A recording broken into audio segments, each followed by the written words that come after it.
Bonjour tout le monde, j'espère que vous allez bien et que votre carême se passe bien, toujours dans la joie. Continuons notre pèlerinage sur terre, à travers ce carême dont nous avons parlé déjà. Je vais continuer parce que c'est très important, oui, ce sacrement de la réconciliation, de la confession. Comme ça nous permet aussi de le vivre aussi, même après carême, qui est très important. Vous le savez, mais c'est important de se répéter à soi-même, le sacrement est un signe visible qui renvoie à une réalité invisible. Ça, c'est très important aussi de le noter, c'est-à-dire à une réalité divine. Pas une réalité spirituelle. L'âme, elle est spirituelle, l'ange est spirituel, l'archange est spirituel. C'est pas nature spirituelle, nature humaine pour Jésus. C'est nature divine, nature humaine. Et nous participons, comme dit Pierre, à sa nature divine, pas sa nature spirituelle. Ça aussi, c'est très important. Donc, pour recevoir cette grâce du sacrement, plus notre intelligence comprend qu'est-ce que ce sacrement contient en lui-même. Tout ce qui est nécessaire donc pour agir. Premièrement, le divin, le Christ, c'est lui qui agit à travers le sacrement. On pourrait dire, je prends une image très basique, le sacrement serait comme une ampoule, voilà, un réceptacle. Et la grâce, si vous voulez aussi, comme l'électricité. La lumière, c'est Jésus. L'ampoule ne produit pas la lumière par elle-même, elle transmet la lumière. De même, on peut dire donc le sacrement transmet la grâce du Christ, la lumière divine. La lumière divine. Donc c'est pour renforcer notre nature divine. C'est pas simplement, je l'ai déjà dit, je le répète, comme une religion naturelle pour se faire pardonner du péché. C'est pas que ça. Et c'est pas ça l'essentiel en plus. C'est pas que le pardon. C'est renforcer, remanifester, comme on l'a dit à plusieurs reprises, notre nature divine d'enfant de Dieu. Car aujourd'hui, une fois que j'ai reçu le baptême, c'est indélébile. Donc, je ne peux pas me définir en fonction d'une créature naturelle déchue. Ça, je sais pas si c'est une hérésie, mais peut-être que ce serait peut-être une hérésie de le dire. Parce que je peux plus me définir en fonction de ce qu'il y avait avant. C'est-à-dire avant la croix, avant la résurrection, avant que je reçoive le baptême, avant que je reçoive l'Esprit Saint. Je peux pas me définir de la même manière. Et je vais me définir de la même manière et je vais dire, ah oui, le Christ nous a sauvés. Mais excusez-moi l'expression, c'est ridicule, ça tient pas la route. Ça ne tient pas la route du tout.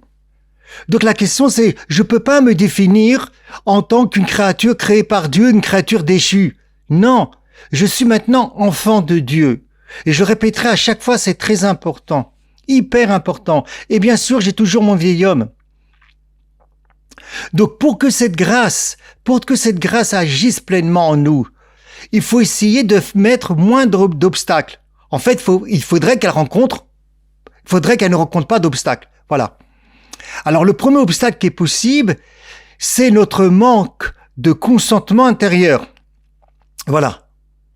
On peut recevoir la grâce d'un sacrement si on va consentir véritablement à ce qui signifie, à ce qui va accomplir en nous. Et c'est ça l'essentiel. Le Christ, le Verbe incarné, la parole de Dieu, c'est la cause première. C'est lui qui produit la grâce. C'est lui qui donne tout ce que nous recevons à travers les sacrements. Donc nous voyons que le sacrement, c'est pas simplement une pratique religieuse. C'est pas une pratique spirituelle. On n'est pas dans une religion naturelle. C'est la participation à la vie surnaturelle. Et je le répète, si on oublie ça en tant que chrétien, pour moi, on est totalement HS. Mais pas seulement pour moi. Même à plusieurs reprises, comme je vous l'ai dit, même pour Don Marmion, le bienheureux et d'autres. On est à côté de la plaque. Si on continue à parler, à réfléchir, à pratiquer la religion chrétienne, comme toutes les autres religions, simplement on a le Christ qui nous rachète, on fait le carême. Non, ça n'a rien à voir et je peux plus me définir tel que je me définissais avant, simplement en tant que créature créée à l'image de Dieu qui a été déformée par le péché. C'est fini. C'est terminé. C'est fini. Et je pense que des personnes qui disent se trompent par rapport à cela. Nous sommes dans une nouvelle naissance. Nous participons à la vie surnaturelle. Et le sacrement me permet de participer à la vie surnaturelle du Christ. C'est totalement autre chose. Et c'est pour ça que si je reçois le sacrement, je dois être, comme dira Jésus, une bonne terre. Et qu'est-ce qu'une bonne terre ? Encore une fois, je le répète, ce n'est pas simplement venir se confesser comme une créature humaine qui a péché, qui va demander pardon. Bien sûr, Dieu va nous pardonner. Et bien sûr, on va demander le pardon. Et bien sûr que le pardon est nécessaire. Mais c'est pas le cœur ultime du sacrement. Ce n'est pas le cœur ultime du sacrement. Je répéterai 3 fois. Ce n'est pas le cœur ultime du sacrement.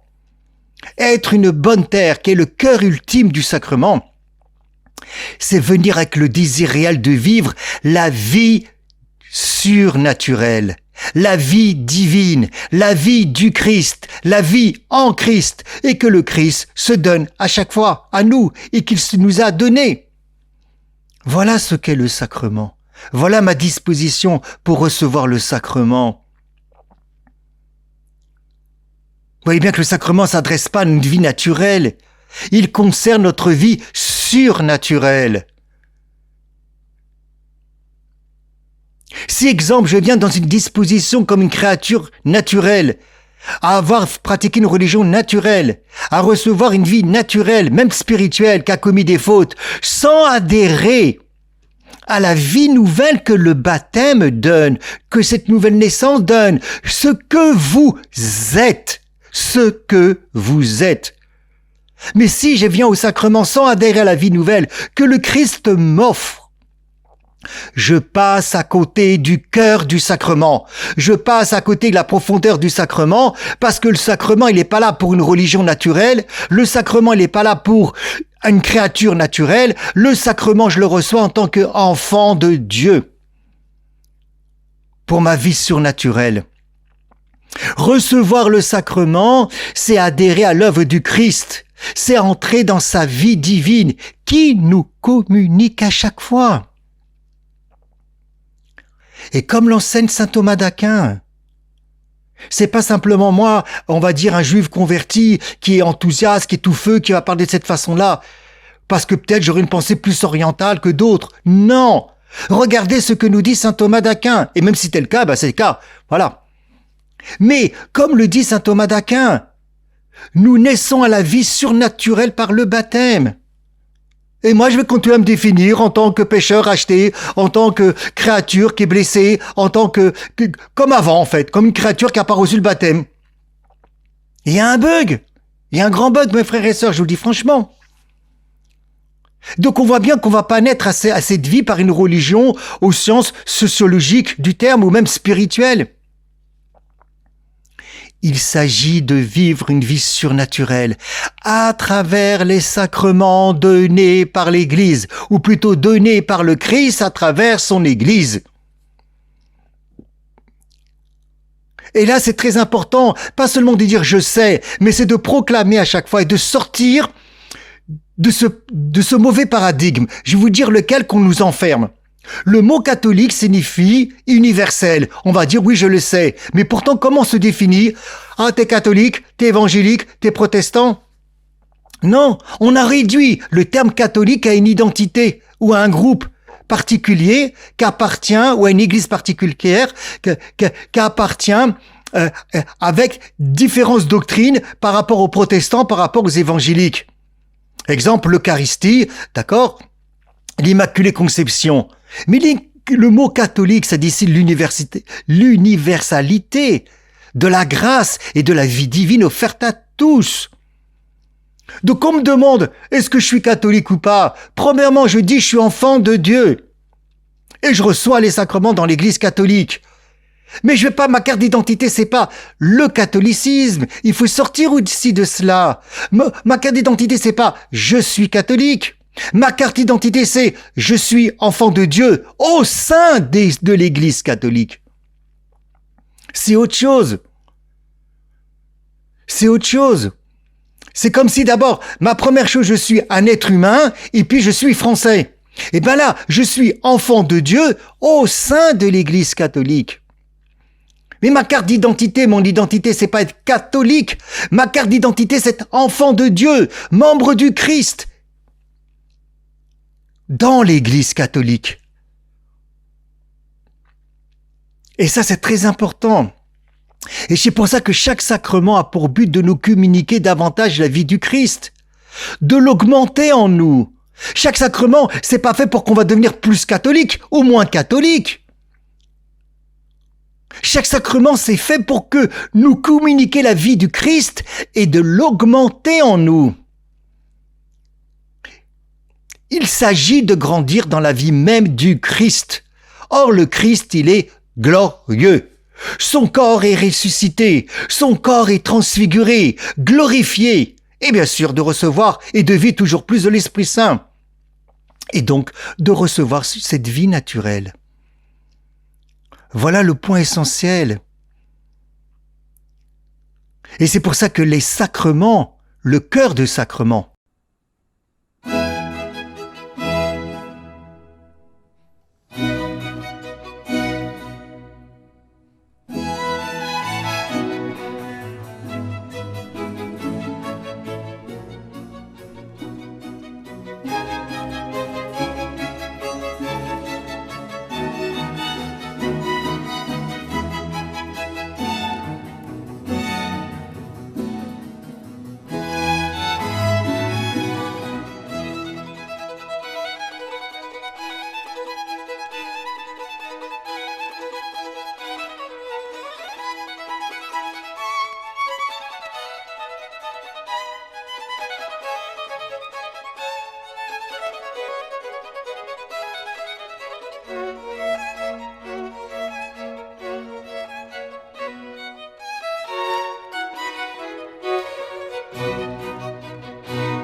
le cœur du sacrement, son cœur du sacrement, c'est de nous communiquer réellement la vie divine en nous.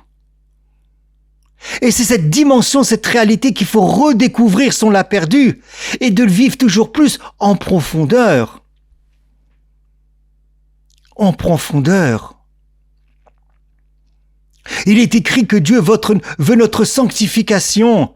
Et ça sera repris. Et je vous incite véritablement, et à chaque personne que je rencontre, j'incite véritablement que vous achetez le livre « Le Christ vie de l'âme » du bienheureux Don Marmion, où il parlera dans tout son livre, quel que soit ce qu'il va développer, le point à chaque fois que je reviens dessus. On est enfant de Dieu, on est adopté, on est de race divine. On n'est plus de race humaine, simplement avec une créature déchue et blessée. On est de race divine. Don Marmion le dira, mes frères et sœurs. Nous sommes de race divine. J'aimerais tellement l'entendre un peu partout. Que nous sommes de race divine, comme Don Marmion le dit, parce qu'il dit très clairement, comment est-ce qu'on peut adopter si on n'est pas de race divine? Ce n'est pas possible. Il fera l'analogie avec le fait d'être adopté de manière avec la race en étant humain. Il va dire la différence entre l'adoption humaine et une adoption divine.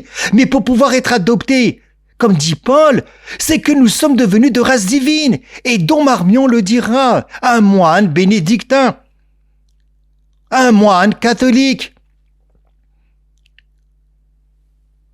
Nous sommes de race divine. Être sanctifié, c'est être saint, signifie rendu participant à sa vie divine. Comme dans la première lettre des Thessaloniciens 4.3. La volonté de Dieu, c'est de ta sanctification. Ta sanctification, ça veut dire ta divinisation. Ta sanctification, ce n'est pas une amélioration morale ou éthique. Elle est participant à la vie même de Dieu. Et la créature naturelle ne peut pas participer à la vie même de Dieu. La créature telle que Dieu l'a créée à son image, après la faute, ne peut plus participer à la vie même de Dieu. C'est terminé. C'est pour ça qu'il y a eu la récapitulation avec le Christ et l'incarnation et la croix, la résurrection. Donc je ne vais pas me redéfinir en tant qu'une personne avant tout ce que le Christ il a fait. Et avant que le Verbe incarné s'incarne. C'est pas possible. Je vais pas me définir avant tout ça. Le Concile de Trente l'a exprimé clairement. Le Christ répand sans cesse sur nous sa vertu sanctificatrice. Et c'est quoi sa vertu sanctificatrice? C'est sa divinisation. Comme la tête communique la vie aux membres du corps. Mais il s'agit d'une vitalité divine. De même que la vigne communique le sève au sarment, ainsi le Christ nous communique sa propre vie, mais à ceux qui sont unis à lui. Voilà. Et cette image exprime une réalité surnaturelle. Voilà. Et lorsque saint Paul nous parle que le chrétien baptisé doit veiller à ne pas laisser éteindre en lui cette vie divine qui est reçue par le Christ, dans l'Épître aux Romains, le chapitre 6, le verset 6, il nous exhorte à ne plus être asservis au péché, à nous décentrer. Et cette parole ne va pas concerner uniquement la vie morale ou la vie éthique. Elle touche notre vie divine elle-même. Parce que lorsqu'on fait un péché, on se décentre de cette participation à la vie divine, à la vie même de Dieu, à la vie même du Christ. Et encore une fois, donc vous voyez bien qu'il ne s'agit pas seulement d'un désordre moral ou même d'un péché d'ordre spirituel de manière naturelle, mais d'une atteinte à notre vie surnaturelle, reçue par le baptême ou reçue au baptême. Reçue au baptême, c'est concret. Il est donc nécessaire de changer notre manière de penser. Je vous l'ai déjà dit, c'est ça aussi carême. Notre manière de penser. On ne peut pas réduire notre relation à Dieu à une simple religion naturelle. Et encore une fois, je répéterai à plusieurs reprises, allez voir Don Marmion. Ce n'est pas possible. Ce n'est plus possible. Demander pardon, oui. Accomplir des pratiques, puis continuer comme avant, non. Comme avant, c'est-à-dire comme avant Adam. Et simplement, il y aurait Jésus. On passe à côté du cœur du christianisme. On passe à côté du cœur de l'essentiel et on passe à côté du cœur des sacrements. La conversion, elle porte bien sûr, et c'est très important, sur une prise de conscience que nous sommes appelés à vivre une vie divine déjà ici-bas. Déjà une vie divine déjà ici-bas. Et Saint Jean écrit dans sa première lettre, si nous disons que nous sommes sans péché, nous nous trompons bien évidemment. Personne n'a jamais dit qu'on péchait pas. Et la vérité n'est pas en nous. Mais lorsque le saint apôtre parle, Saint Jean, Yohanan, la grâce divine, Yohanan, lorsqu'il parle, il dit la vérité n'est pas en nous. De quelle vérité il parle? Une vérité philosophique? Une vérité morale? Une vérité éthique? Une vérité spirituelle? Pas du tout. Il parle du Christ. Je suis le chemin, la vérité. La vérité n'est pas en nous, le Christ n'est pas en nous. Donc il ne s'agit pas d'une vérité morale ou d'un principe éthique. La vérité, c'est le Christ lui-même. Celui qui a dit « Je suis le chemin, la vérité et la vie ». Et donc, si on prétend être sans péché, on ferme notre cœur à cette vérité vivante, cette vérité divine, cette vérité, j'allais dire, qui est le Christ lui-même. Et plus encore, il nous dira Saint Jean, dans sa première épître, le chapitre 1, le verset 10, « Si nous disons qu'on n'a pas de péché, nous faisons de Dieu même un menteur. » Donc, vous voyez bien que reconnaître notre vieil homme, notre péché, c'est pas un simple exercice psychologique ou même spirituel. C'est un acte de vérité devant Dieu. Lorsque nous disons « Pardonne-nous nos offenses », nous reconnaissons que nous avons besoin de sa miséricorde. Bien sûr qu'on va pas nier le vieil homme, mais je ne suis pas le vieil homme. Je ne suis pas cette créature déchue. C'est terminé. C'est fini. Le Christ, il m'a racheté. Mais je ne vais pas nier que j'ai encore l'existence du veillant en nous. Et on reconnaît notre faiblesse. Bien évidemment. Et c'est pour ça que déjà Dieu, dans sa compassion, nous a donné le sacrement de ce qu'on appelle la réconciliation. Le psaume 102, ou le psaume 103, et le verset 13 et 14 le dit. Comme un père a compassion de ses enfants, le Seigneur a compassion de ceux qui le craignent, car il sait de quoi nous sommes faits. Il se souvient que nous sommes poussière. Dieu reconnaît notre fragilité, même si notre véritable identité, c'est d'être enfant de Dieu. Et lorsque Saint Pierre va demander combien de fois il faut pardonner, même pardonner à ses ennemis, c'est un commandement du Seigneur ou pas, pardonner à ses ennemis? Alors comment tu vas faire? Tu crois que dans une religion naturelle, tu vas pardonner à tes ennemis? C'est impossible. C'est une folie. C'est comme il dit Saint Paul, c'est la folie de la croix. Qu'est-ce que tu pardonnes à tes ennemis? L'homme naturel, il pardonne pas à ses ennemis, c'est pas vrai. Comment tu vas être capable de pardonner à tes ennemis? Tu vas dire quoi? C'est le Christ en toi. Mais pour que le Christ il soit en toi, il faut que tu le reçois. Mais pour se recevoir, il faut que tu sois un réceptacle adéquat. Oh, ce réceptacle adéquat, c'est le baptême que tu as reçu, que tu es devenu enfant de Dieu. À tout celui qui l'accueille, il donne le pouvoir de devenir autre chose. Enfant de Dieu. Et moi, je continue à me définir comme si qu'il n'y avait pas ça, comme simplement une créature à l'image et à la ressemblance de Dieu qui a été fracassée par le péché. Mais non, mes frères et sœurs. Mais non, mes frères et sœurs. Je suis enfant de Dieu. Comment je vais pardonner à mes ennemis? C'est impossible. Au niveau naturel, c'est impossible. C'est parce que le Christ qui est surnaturel, qui est divin, et qu'à l'intérieur de moi, ou en moi, j'ai enfant de Dieu, j'ai une réalité surnaturelle, ça me permet d'avoir un comportement surnaturel. Et lorsque Pierre, il demande à Jésus, mais combien de fois tu vas pardonner, mon frère Jésus, il va lui dire, il parlait là-bas en hébreu, en sémite, combien de fois tu vas pardonner dans Matthieu 18, 22? Jésus répond, 70 fois, 10 fois, 70 fois. Ça veut dire quoi? Sans mesure. Eh ouais. Parce que la miséricorde de Dieu n'a pas de limite. Mais moi, est-ce que je vais être capable de faire ça? Eh ben non, parce que c'est ce qu'on va dire quoi? Par nous-mêmes, on peut rien faire. Donc on a besoin de cette force surnaturelle qui se trouve à l'intérieur de nous, qui est le Christ. Mais ce qui est très important aussi, j'ouvre une parenthèse, mais c'est très important. La miséricorde divine n'est pas seulement l'effacement d'une faute. Elle ne consiste pas à pardonner pour nous laisser ensuite dans le même fonctionnement religieux ou moral. Pas du tout. Elle n'est pas un simple mécanisme où l'on confesse ses fautes. On accomplit une pénitence, puis on reprend une vie religieuse, spirituelle purement comme avant. Pas du tout. Le mot miséricorde renvoie aux entrailles, à la compassion profonde et dans le langage biblique. Dans le langage biblique.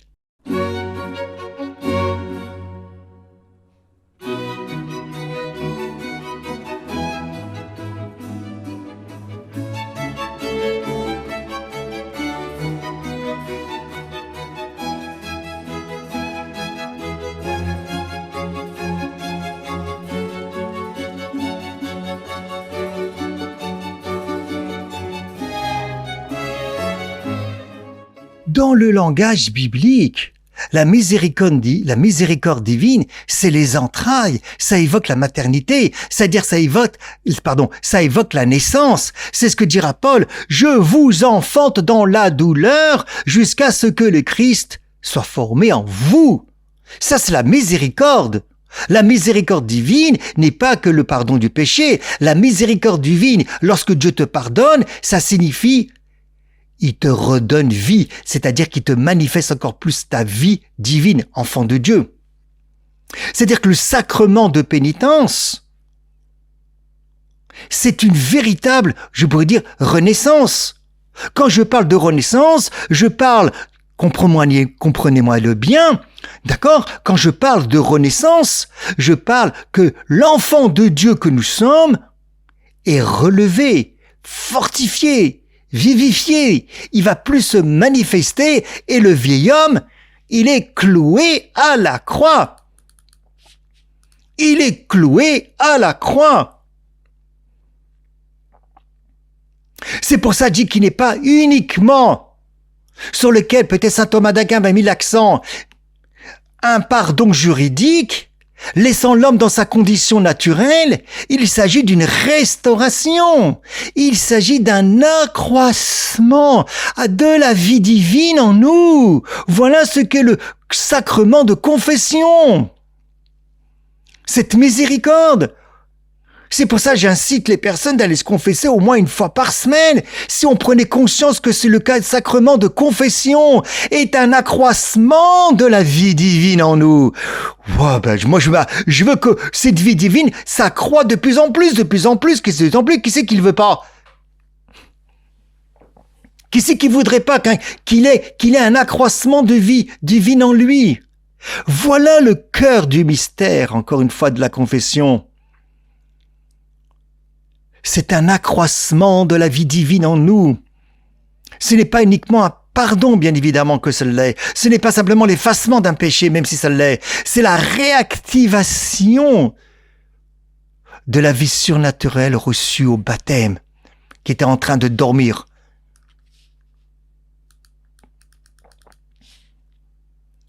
Et c'est sur cette compréhension que j'insiste à chaque fois qu'il faut faire un véritable carême, un véritable jeûne, un véritable effort de conversion intérieure. Passer d'une vision purement d'une religion comme tout le monde naturelle, de spirituel, à la conscience d'être appelé à vivre de la vie même de Dieu, mais pour vivre de la vie même de Dieu, comme dira Don Marmion, je dois être de la race divine, parce que moi, exemple, je suis appelé comme vous à la vie même des humains, parce que je suis de race humaine. Donc pour être appelé à vivre de la vie même de Dieu, je dois être de race divine. Voilà ce que nous dira Don Marmion. Et c'est pour ça qu'il nous dira que dans son ouvrage,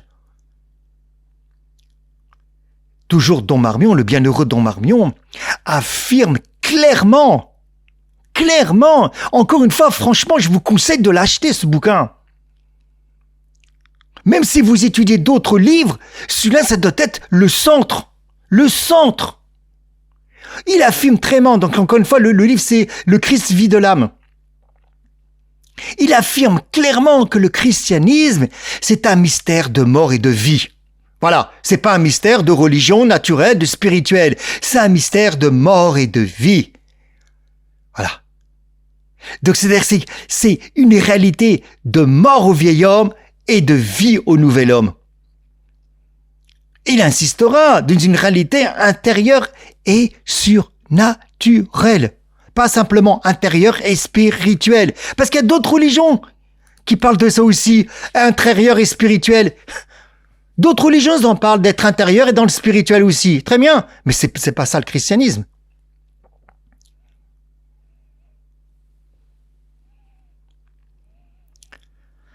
Toute une vie authentique se manifeste par des actes. C'est pas celui qui dit Seigneur, Seigneur qui ira dans le royaume. C'est celui qui accomplit la volonté du Père. Accomplir la volonté du Père, c'est en acte aussi. De même, c'est pour ça que Jésus, il accomplit la vie du Père en acte. Pas simplement dans sa tête. Pas simplement avec la parole. C'était en acte. De même que sur le plan naturel, l'amour entre un époux et son épouse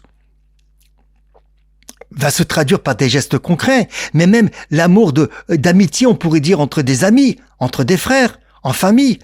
Ça se traduit par des gestes concrets, de fidélité, d'attention, etc., etc. Si nos pratiques, ça sera la même chose, mais ça sera des pratiques qui vont exprimer, vont manifester une vie divine, reçue, vécue. Ce n'est pas l'homme naturel, ce n'est pas l'homme créé à l'image de Dieu, puisqu'il a péché, qui peut aimer Dieu. C'est la vie surnaturelle, c'est cette nouvelle naissance qui me permet d'être transformé toujours plus et de pouvoir réellement aimer Dieu de tout mon cœur, de tout mon âme, de tous mes moyens. Quand Jésus il demande, il dit oui, que la loi s'arrête à 2 commandements, bien que plusieurs fois je vous ai dit que c'est pas une nouveauté de lui, mais peu importe, fermons la parenthèse, pour pouvoir réaliser que d'aimer Dieu de tout mon cœur et d'aimer mon prochain de tout mon cœur, Le vieil homme, il n'a pas envie de faire ça, lui. Et l'homme, tel qu'il a été fracassé, excusez-moi du terme, même s'il a son intelligence, avant l'incarnation, la croix, la résurrection, il n'a pas envie de faire ça. C'est le nouvel homme en nous. C'est enfant de Dieu, comme un enfant, normalement, qui va aimer ses parents naturellement.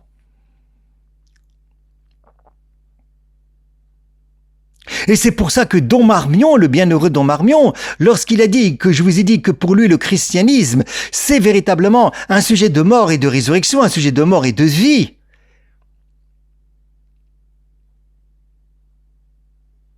C'est pour ça qu'il dira que le christianisme n'a pas de sens. La mort dont parle, le christianisme n'a de sens que pour sauvegarder la vie divine en nous. Ben oui, la mort du vieil homme. Donc vous voyez bien, il ne s'agit pas de garder une morale, il ne s'agit pas de garder une éthique, il ne s'agit pas de parler comme si on était tout le temps l'image de Dieu, comme à Adam, après la faute, et qu'il va falloir réparer des choses ou se faire pardonner des choses. Le Christ, il est venu nous communiquer la vie même de Dieu. Et c'est pas le fait que je suis une créature à l'image de Dieu que je peux recevoir la vie même de Dieu. Pour recevoir la vie même de Dieu, je dois devenir enfant de Dieu. Ce n'est pas, et je le répète, le fait que je suis créé à l'image, à la ressemblance de Dieu. D'accord? Après la faute de Adam, et si j'avais pas l'incarnation, la croix, la résurrection, et que si même mettons que j'ai la croix, la résurrection, et le baptême, que je vais vivre de la même façon. Si je dois vivre, ou plus que je dois vivre, de la vie même de Dieu, alors je suis enfant de Dieu. Plus que je dois vivre sur le plan naturel de la vie même des êtres humains, alors je suis un être humain.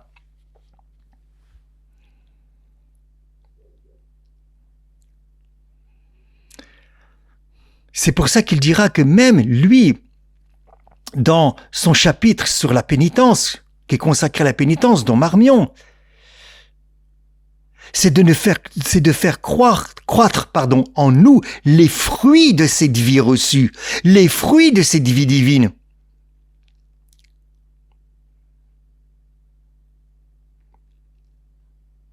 Et c'est pour ça qu'il insistera, qu'il dira que le christianisme, ça consiste en la reproduction de la vie du Christ dans l'âme, et tu deviens un autre Christ. Le Christ, c'est pas naturel. Sa naissance n'est pas naturelle, et lui, il est verbe de Dieu. Simplement, il est rentré dans le naturel. Ok, très bien. Donc, je peux pas m'identifier maintenant avec tout ça à je suis toujours une créature créée à l'image de Dieu, qui fait des actes de religion ou des actes de spiritualité. Je fais des péchés, je vais aller me confesser. Ben non, c'est autre chose. Et que signifie cette reproduction dont parle Don Marmion? Le Christ est divin. Il reproduit sa vie en nous, une vie divine. C'est participer réellement à la vie divine. Le chrétien est appelé à mourir au péché, oui. C'est-à-dire au vieil homme, oui. Mais c'est pas pour améliorer sa vie morale. Mais c'est pour vivre davantage la vie divine. Et comme on l'avait vu déjà, que comme dit le catéchisme catholique, que toute cette vie morale va être enracinée dans les vertus théolégales, dans cette vie divine. Et le bienheureux Don Marmion cite saint Paul, si vous viviez selon la chair, vous allez mourir. Mais si par l'esprit vous faites mourir les œuvres du corps, vous allez vivre. Romains 8, 13. Et il nous dit clairement Don Marmion, il ne s'agit pas simplement de vivre d'une spiritualité ou d'une religion. Il s'agit de vivre de la grâce, c'est-à-dire de la vie divine communiquée par le Christ. Comment après tout ça on peut continuer à se définir comme simplement des créatures à l'image, à la ressemblance de Dieu? Cela implique un véritable changement de perspective, de conscience. Le christianisme, ce n'est pas seulement l'adhésion à un Dieu trinitaire, ni même à la reconnaissance de l'incarnation, ni même du pardon des péchés. Le but le plus profond, c'est de vivre de cette vie divine.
Je le répète, c'est important.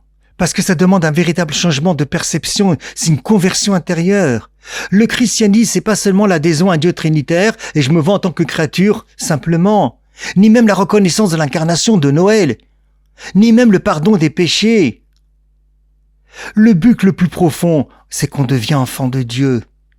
C'est que nous participons à cette vie divine, en nous. Et Pessah, Pâques, en est le centre. C'est le passage de la mort à la vie. Et chaque jour, on vit des Pâques. De la croix à la résurrection. De la croix à la résurrection. Or, le Christ, ressuscité, possède un corps glorieux. Et nous sommes déjà ici-bas, appelés à participer à cette vie glorieuse. Mais comment je peux participer à cette vie glorieuse si je me regarde simplement en tant que créature à l'image de Dieu? C'est pas possible. Participer à cette vie glorieuse, c'est une renaissance. Déjà, on peut dire que le Christ, quand il est mort et qu'il est ressuscité, c'est comme une renaissance, encore un Noël. C'est pour ça que Paul dirait qu'on est mort et qu'on est ressuscité avec le Christ. Donc, nous sommes appelés à participer à cette vie glorieuse, dès ici-bas. Par la grâce, bien sûr. Certes, bien évidemment. Encore une fois, on a notre vieil homme, on fait des péchés et notre corps demeure marqué par la condition terrestre. Mais la vie divine est déjà présente en nous. La vie divine est déjà présente en nous. Ok, le baptême n'a pas tout retiré. Tout le monde le dit, saint Thomas, tout le monde le dit. Et encore la concupiscence à d'autres choses. Mais si le baptême avait tout retiré, tout le vieil homme aurait été mort. Voilà. Et donc les sacrements, ce que le Christ a donné dans notre Église, c'est pas une fin en eux-mêmes. Elles sont comme des instruments par lesquels cette vie divine va nous être communiquée.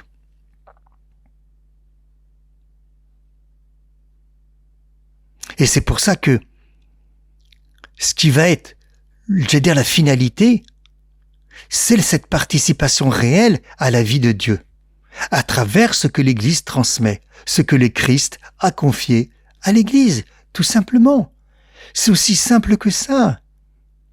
Et donc c'est pour ça, il s'agit donc d'un véritable changement de paradigme pour Carême. C'est pas simplement de rajouter de l'étude, c'est pas simplement de rajouter des choses, c'est pas simplement de s'abstenir de certaines choses et puis en se voyant toujours comme une créature simplement à l'image de la ressemblance de Dieu. Non, non, non et non. Ça suffit, c'est fini ça. Nous sommes enfants de Dieu. Et on doit véritablement un changement de paradigme. Passer d'une vision purement telle qu'on peut l'entendre à la conscience d'être appelé à vivre de la vie même divine à l'intérieur de moi. C'est la nature de l'être humain après le baptême. La nature de l'être humain après le baptême, c'est pas d'être avant le baptême ou avant l'incarnation ou comme il était Adam.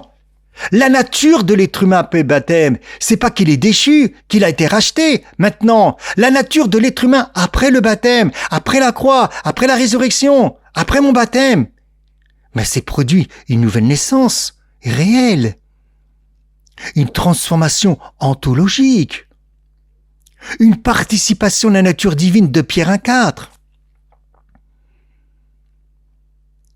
L'homme ancien, il a plus pouvoir sur moi, même si je vais connaître des péchés, mais il a plus de pouvoir. C'est terminé, fini. L'homme nouveau naît réellement. Oui, encore une fois, je le répète, notre nature humaine, elle est fragile. Oui, bien sûr, comme on a dit, on est capable de rechuter, on l'a vu dans Saint Jean. Oui, bien sûr, ma nature, elle n'est pas supprimée. Mais elle est intérieurement transfigurée. Elle est déjà habitée. Elle est déjà appelée à coopérer. Reprenons la prière 17 de Jésus. Je veux que vous soyez un comme nous, on est un. Comment moi je peux être un comme lui, il est un, comme eux sont un, donc lui le Père. Comment est-ce que c'est possible si je veux me définir uniquement en tant que créature créé à l'image de Dieu? C'est impossible. Je peux pas être la prière de Jésus, je peux pas la recevoir dans 17 si je me définis ainsi. Comment je peux recevoir la prière de Jésus, mes frères et sœurs? Comment je peux la vivre? Jésus dit, je veux qu'on soit un comme nous, on est un, mais eux sont divins. Et moi, je me conçois, et je me perçois simplement comme une créature créée à l'image, à la ressemblance de Dieu. Je me perçois toujours comme ça. Je peux pas être un comme lui, il est un. Et en plus, Paul, il dira en plus qu'on maintenant doit être à l'image du Christ. Mais je peux pas être un comme lui, il est un. Comme eux sont un, lui, le Père. Mais je peux l'être à partir du moment où je prends conscience que il m'a fait devenir participant à sa race divine, comme dira Don Marmion.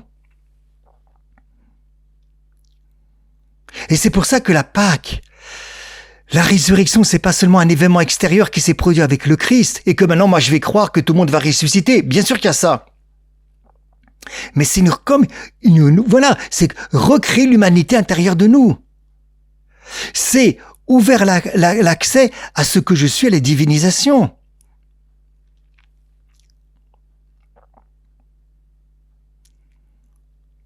En fait, la vie du chrétien, c'est comme dira Don Marmion, la mort et la vie. C'est-à-dire, c'est une vie pascale permanente. Voilà. La vie du chrétien, c'est une vie pascale permanente.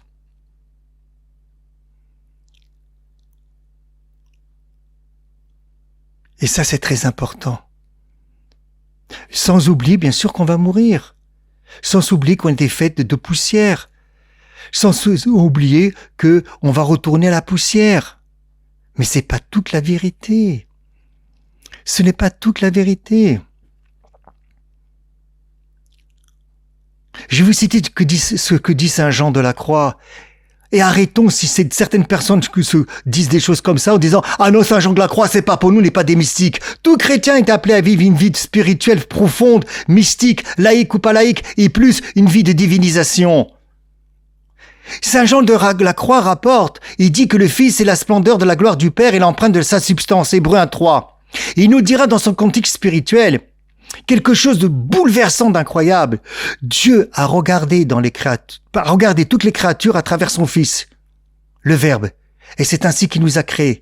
Donc des gens ont été créés à travers le Verbe. Autrement dit, nous avons été créés dans le Verbe et en lui, à l'intérieur de lui. Et qu'est-ce qu'il dit? Que Dieu dit que tout était très bon. Cela signifie qu'il voyait les créatures en son Fils. C'est Saint Jean de la Croix. Et Saint Jean de la Croix dira dans son contexte spirituel, nous avons reçu plus qu'une existence naturelle. Dieu nous a pas seulement donné l'être naturel. Saint Jean de la Croix. C'est vrai ou c'est faux ce qu'il raconte? C'est une parabole? C'est du bidon? Comment je le prends? La vérité, mes frères et sœurs. C'est vrai ou c'est faux ce qu'il raconte? Peu importe si je suis carme ou pas carme. Et qu'est-ce qu'il nous dira Saint Jean de la Croix dans le contexte spirituel? Il nous a communiqué l'être surnaturel. Voilà. Voilà ce que dit Saint Jean de la Croix. Docteur de l'Église catholique. D'accord? Nous sommes appelés à participer à cette vie même de Dieu. Ce n'est pas une option pour quelques mystiques. C'est la vocation de tout chrétien, chrétienne, laïque ou pas laïque, peu importe. Chacun avec sa mission, chacun là où Dieu l'a appelé. Et c'est que je l'ai déjà dit, pour moi le vrai problème, ou le problème profond, le drame, c'est que nous vivons comme si nous étions seulement naturels, créatures, à la ressemblance, à l'image de Dieu. Voilà. Je suis un pécheur, peut-être qu'il doit faire des efforts, et peut-être j'arriverai pas par moi-même, donc le Christ, il va m'aider. Je suis une créature fragile qui doit obéir, qui doit aimer. Voilà. Ou je dois simplement éviter le mal et faire du bien. Mais ça, c'est pas vivre la vie divine. Ça, c'est pas vivre la vie divine. Et c'est ça notre drame. C'est ça notre véritable carême. Nous rétrécissons et plus encore, nous occultons notre identité véritable.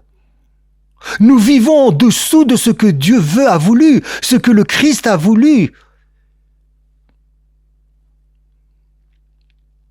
Vous voyez ce qu'est le carême? Le carême est un recentrage, se recentrer sur ce que nous sommes vraiment.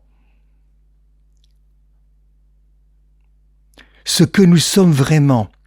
Et cela peut devenir une forme d'ingratitude, parce que j'oublie totalement et je reconnais pas ce que Dieu a fait. Et Saint Don Marmion, moi j'appelais Saint Don Marmion, voilà, lapsus, je sais pas ça lapsus, mais voilà, Saint Don Marmion, même si c'est écrit, même si l'Église a dit qu'il est que bienheureux, il dit que l'ingratitude, ben c'est aussi une forme de péché. On est ingrat. On est ingrat. La gratitude est un péché. Parce qu'on occulte totalement tout ce qu'il nous a fait pour nous, de devenir enfant de Dieu, par le baptême, par le fait de l'accueillir en son nom. C'est une ingratitude. Et ça, c'est impossible de pécher par omission. On l'oublie. Voilà. Parce que le péché par omission, c'est pas simplement ne pas aider quelqu'un, ne pas dire la vérité. Voilà. Mais c'est peut-être aussi ne pas accueillir ce que Dieu a fait réellement pour moi, qui m'a racheté, mais qui m'a appelé à la vie surnaturelle. Et je me prive moi-même peut-être de cette grâce, si j'en prends pas conscience, si je le proclame pas, si j'en parle pas. Et toujours dans la joie.